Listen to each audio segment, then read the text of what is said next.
దేవాలయంలో శ్రీరాముని దగ్గర కళ్యాణం టైంలో మాజీ ఎమ్మెల్యేకు శ్రీధర్ ఒక దళిత నాయకునికి అవమానం జరిగిందని నా దృష్టికి వచ్చింది. దాన్ని నేను తీవ్రంగా ఖండిస్తున్నాను. ఎందుకంటే నిర్వాహకులపైన తక్షణమే చర్యలు తీసుకోవాల్సిందిగా నేను అప్పీల్ చేస్తున్నాను. నేను తప్పనిసరిగా దీనిపైన కలెక్టర్ గారి దృష్టికి కూడా తీసుకెళ్ళి ఈ నిర్వాహకులు ఎవరు ఉన్నారో వారిపైన చట్టపరమైన చర్యలు ఇమీడియట్గా తీసుకోవాలి. ఎందుకంటే ఒక దళితులను అవమానించడం సమాజంలో సభ్యసమాజానికి సిగ్గుచేటు. మనం ఇంకా రాకెట్ యుగంలో పోతున్నాం, అయినా కూడా ఇంకా దళితులపైన వివక్షత కనబడుతుంది.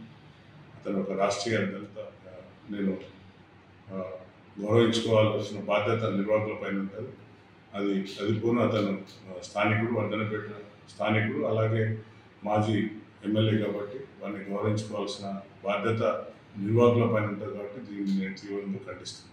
Thank you. జై హింద్, జై కాంగ్రెస్. దేవాలయంలో శ్రీరాముని దగ్గర కళ్యాణం టైంలో మాజీ ఎమ్మెల్యేకు శ్రీధర్ ఒక దళిత నాయకునికి అవమానం జరిగిందని నా దృష్టికి వచ్చింది. దాన్ని నేను తీవ్రంగా ఖండిస్తున్నాను.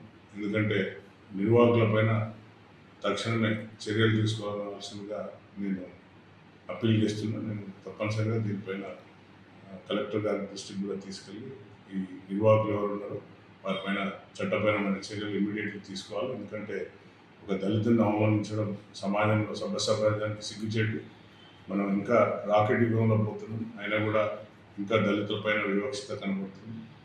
అతను ఒక రాష్ట్రీయ దళిత, నేను గౌరవించుకోవాల్సిన బాధ్యత నిర్వాహకులపైన ఉంటుంది. అది పూర్ణ అతను స్థానికుడు, వర్ధనపేట స్థానికుడు, అలాగే మాజీ ఎమ్మెల్యే కాబట్టి వారిని గౌరవించుకోవాల్సిన బాధ్యత నిర్వాహకులపైన ఉంటుంది. కాబట్టి దీన్ని నేను తీవ్రంగా ఖండిస్తున్నాను.